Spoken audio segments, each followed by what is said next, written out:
Narayanam Naram Chaiva Narottamam Devim Saraswatim Vyasam Tato Jayamudhirye Nashtaprayeshu Vajreshu Nityam Bhagavata Sevaya Bhagavati Uttam Shloke Bhakti Bhagavati Naistiki. So continuing with the discussion on Srimad Bhagavatam, Canto 11, Chapter 14, Lord Krishna explains the yoga system to Shri Uddhav. Text 28 onwards. Tasmat asad abhidhyanam yatha swapna manoratham etva mai samadhatatsva mano mad bhava bhavitam. Therefore one should reject all material processes of elevation, which are like the mental creations of a dream, and should completely absorb one's mind in me. By constantly thinking of me, one becomes purified. The word bhavitam means cause to be. As explained in the Bhagavad Gita, material existence is an unstable platform, subject to the constant disturbances of creation and annihilation. One who absorbs his consciousness in Krishna, however, attains to Krishna's nature and is therefore described as Madhbhava Bhavitam, or one situated in real existence because of Krishna consciousness. The Lord here concludes his analysis of different processes of human perfection. So the real perfection is by constantly thinking of me, one becomes purified. So Krishna has given his final verdict. Strinam stri sanginam sangam tyaktva durata atmavam ksheme vivikta asinash chinten mam atandrita. Being conscious of the eternal self, one should give up association with women and those intimately associated with women. Sitting fearlessly in a solitary place, one should concentrate the mind on me with great attention. So why women? I mean, women means it's the opposite sex. For ladies, it's a man. For men, it's the ladies. One who has intimate contact with women and becomes attached to them will gradually lose his determination to go back home, back to Godhead. Association with lusty men gives exactly the same result. That's what earlier also in Bhagavatam says, Tamo dvaram yoshitam sangi sangam. Means opens a door to hell if we associate with opposite sex and of course with women and lusty men who are after women, because they induce these desires in sadhakas. So sadhaka has to be very, very careful. Therefore, one is advised to be fearless and to sit down in a solitary place, or place where there are no lusty men and women committing spiritual suicide. Without fear of failure or of unhappiness in life, one should remain with sincere devotees of the Lord. Atandrita means that one should not compromise this principle, but one should be rigid and cautious. All this is possible only for one who is Atmavan, or fixed in practical understanding of the eternal soul. So this is, for a sadhaka, it's very, very important to be very careful. Na tathasya bhavet klesho bandhaschanya prasangata yoshat sangad yatha punso yatha tat sangya sangata. Of all kinds of suffering and bondage arising from various attachments, none is greater than the suffering and bondage arising from attachment to women or from intimate contact with those attached to women. One should make a great endeavor to give up intimate contact with women and those fond of women. So, again, one thing we have to understand, it's not the body of men or body of women that is the problem. Sometimes this is what goes on in the mind of sadhakas or brahmacharis or sannyasi, that a woman, that is Maya, woman is Maya, just stay away. No, this is not what it says. It says intimate contact with women. That is wrong. Otherwise, treating women like mother, that's what it is taught. You have to call every lady as Mataji. Mother, what's wrong? But the problem is, if we are not careful enough, yes, we can develop that intimate contact. That is where the problem is. Problem is not what is body, which is just made of bones and whatever it is mentioned in other places, the mucus and bile and this and that inside the skin. What is it? What attraction is there? But the problem is Krishna has made it in such a way that it becomes attractive. Otherwise, if we analyze, there is nothing attractive. But Krishna has made it, and Maya creates that kind of desire for sense gratification, desire for enjoying the opposite sex, that it becomes very, very attractive. Cannot live without it. Just like in that story of Dattatreya, we read the story of that pigeon, Kapot and Kapoti, and their children. When the hunter came and he threw his net and he caught all the children, then the mother pigeon, she was crying and because her kids were bound up, and she fell down in the hunter's cage, and then the father pigeon was also crying. But what is it? The crying is for basically this body which is made of bile, mucus, hair, blood, urine, stool, whatever is inside our body.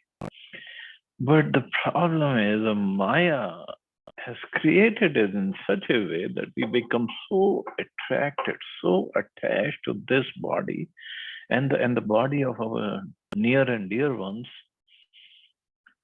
It's amazing. We think we cannot live without that body, looking at that body, caring for that other body, touching that body. There is nothing attractive actually in it. But this attraction, it just becomes so strong, we cannot give it. So one should make a great endeavor to give up intimate contact with women and those fond of women. A learned gentleman will automatically be on guard if he placed in intimate contact with lusty women. In the company of lusty men, however, the same man may engage in all kinds of social dealings and thus be contaminated by polluted mentality. Association with lusty men is more dangerous than association with women and should be avoided by all means.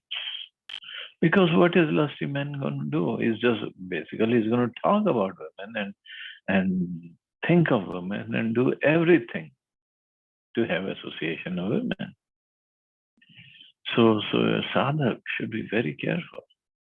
There are innumerable verses in the Bhagavatam describing the intoxication of material lust.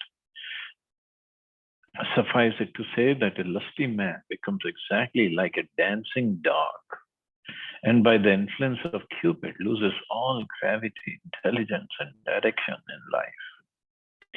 The Lord warns here that one who surrenders to the illusory form of a woman suffers unbearably in this life and the next also. Because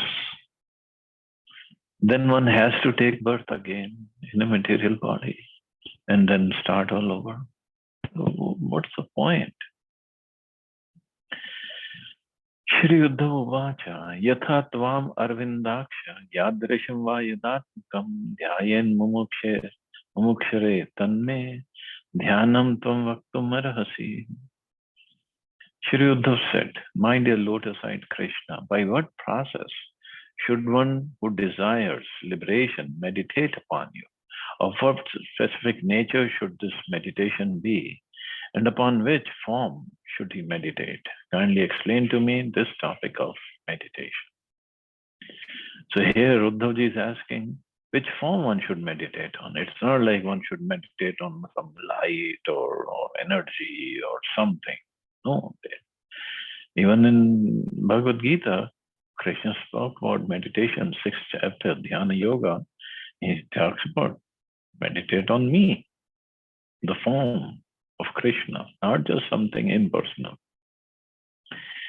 It has already been elaborately explained by the Supreme Lord that without loving devotional service rendered to Him in the association of devotees, no other process of self-realization will work. Therefore, it may be asked why Uddhav is again referring to the system of meditation, dhyana. The Acharyas explain that one cannot fully appreciate the beauty and perfection of Bhakti Yoga unless one sees its superiority over all other processes. Through comparative analysis, the devotees become fully ecstatic in their appreciation of Bhakti Yoga.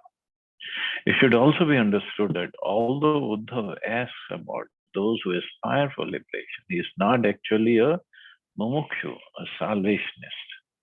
Rather, he is asking questions for the benefit of those who are not on the platform of love of Godhead.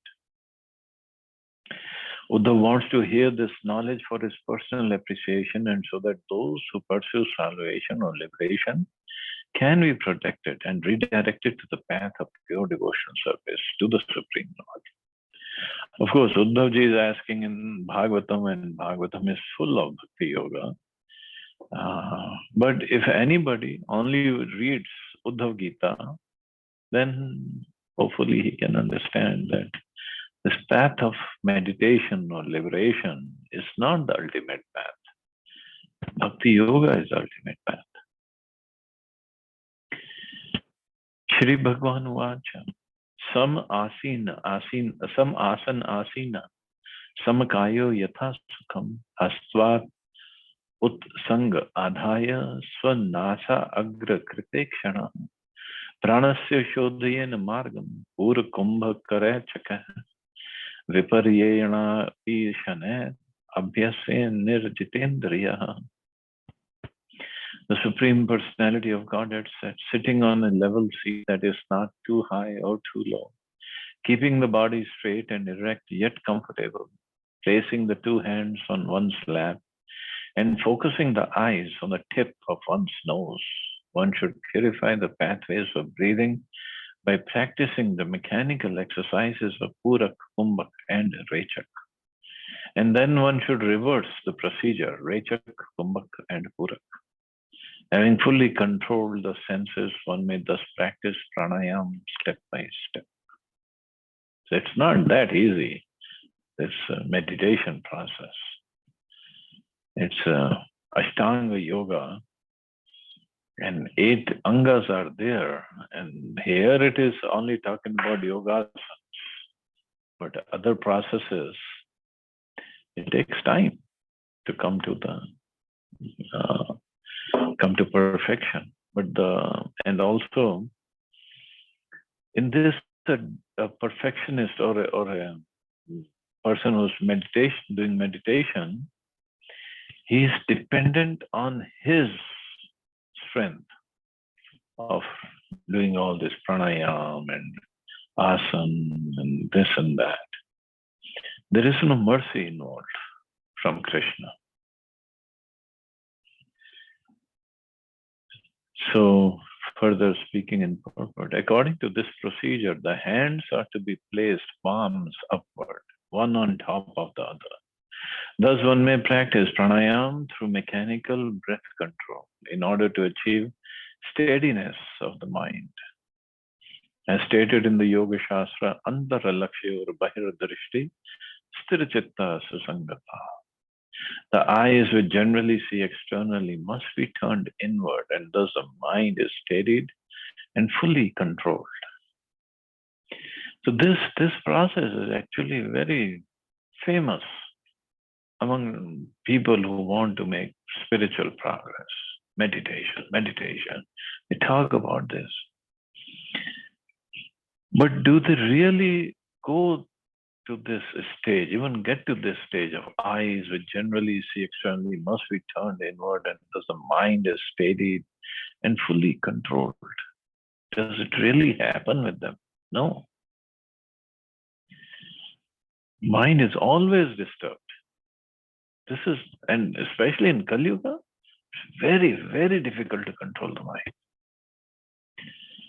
So that is why another reason, Bhakti Yoga, especially just chanting Sankirtan Yoga, Yagya, that is the perfect process for this Kali Yuga.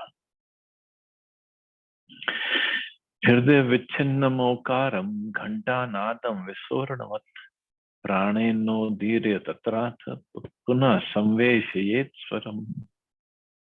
Beginning from the Mooladhara chakra, one should move the life air continuously upward, like the fibers in the lotus stalk, until one reaches the heart, where the sacred syllable Om is situated like the sound of a bell. One should thus continue raising the sacred syllable upward, the distance of 12 angulas, and there the Omkar should be joined together with the 15 vibrations produced with Anuswara. Wow. So from the heart upward, the distance of 12 anguls. I guess that's the crown chakra, where the Omkar should be joined together with the 15 vibrations. It's not that easy. It appears that the yoga system is somewhat technical and difficult to perform. Anuswara refers to nasal vibration pronounced after the 15 Sanskrit vowels. The complete explanation of this process is extremely complicated and obviously unsuitable for this age. From this description, we can appreciate the sophisticated achievements of those former ages practiced mystic meditation.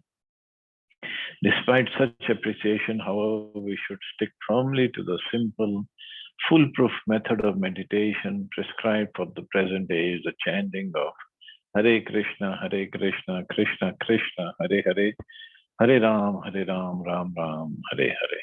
So that is easiest and most sublime process, means very, very powerful process.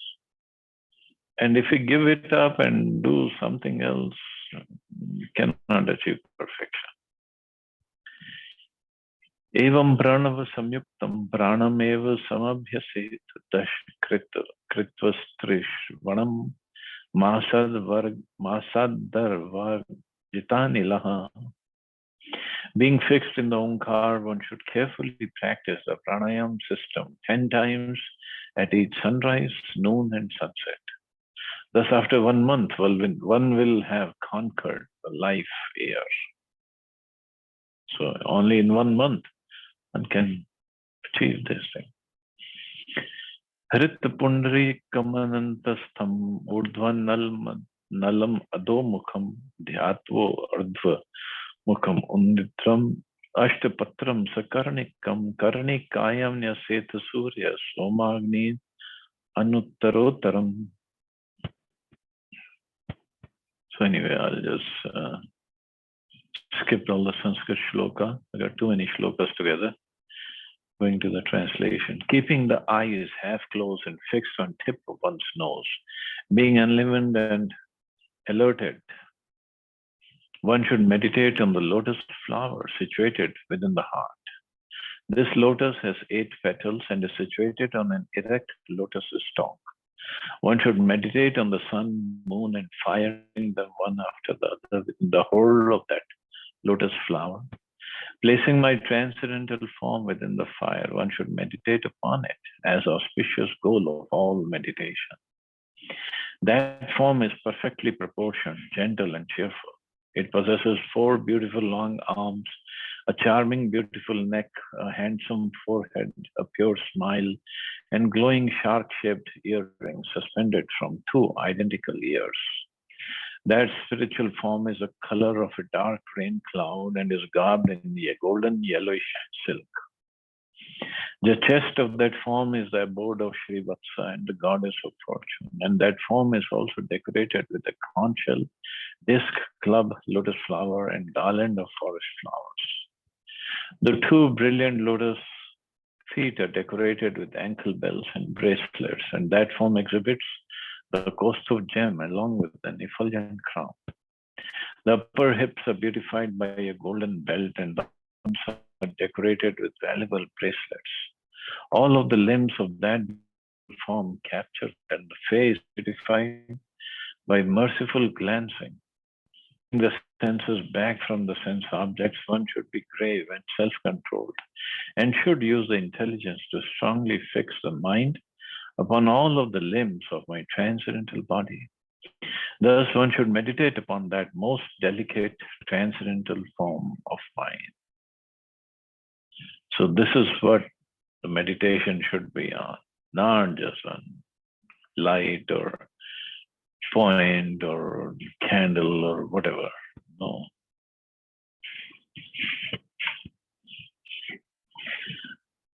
So just a few more shlokas in this chapter, so I guess we can complete this. Tat sarva vyapakam chittam akrishya katra dharyet nanyani chintiyet bhuya susmitam bhavyen mukham. One should then pull the consciousness back from all the limbs of that transcendental body. At that time, one should meditate only on the wonderfully smiling face of the Lord.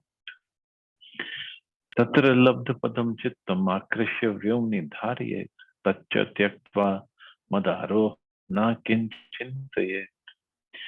Being established in meditation on the Lord's face, one should then withdraw the consciousness and fix it in the sky. Then giving up such meditation, one should become established in me and give up the process of meditation altogether. Because then one has kind of merged his existence, not merged in a way, merging in Brahm Jyoti, but thinking completely of the Lord. Uddhava originally inquired about the procedure of meditation for those desiring liberation. The word labdha padam indicates that when one fixes the mind upon the Lord's face, one achieves full liberation. In the post-liberation phase, one then proceeds to render service to the original personality of Godhead. By giving up the concept of being a meditator, one casts off the last small remnant of illusory energy and sees the Lord as he actually is. Evam samahitamatir smame vatmanatmani vichaste mai sarvatman jyotir jyotishi samyutam. One who has completely fixed his mind on me should see me within his own soul and should see the individual soul within me, the Supreme Personality of Godhead. Thus he sees the individual souls united with the Supreme Soul, just as one sees the sun's rays completely united with the sun. In the spiritual world, everything is naturally effulgent because that is the nature of spirit. Thus, when one sees the individual soul as part and parcel of the Supreme Lord, the experience can be compared to seeing the sun's rays emanating from the sun. But the soul is not going to merge inside Krishna or inside Brahm Jyoti. It's going to remain individual. Dhyane netham suttivrena yunjato yogino manah samyasat yashu nirvanam dravya jnana kriya brahma. When the yogi thus controls his mind by intensely concentrated meditation, his illusory identification with the material objects, knowledge, and activities is very quickly extinguished. And so this is the process of meditation, and this is the perfection of meditation. So illusory identification with everything is quickly extinguished, and he only identifies with the Supreme Lord, that I am part and parcel of the Lord. But this yoga system, it's not easy, and on top of it, we are only relying on our own process, our own practice. Bhakti yoga is different. We rely on Krishna's mercy. Of course, we do our sadhana and try to do it as perfectly as possible. But still, we are relying on mercy of Krishna and Guru, Mahaprabhu, Radharani. We are relying on everybody's mercy. So the results are much better and much quicker in bhakti than in any other process. So thus ends the purpose of 11th canto, 14th chapter of Srimad Bhagavatam, entitled Lord Krishna Explains the Yoga System to Shri Uddhava. So tomorrow we'll start the 15th chapter. See anybody has any questions or comments.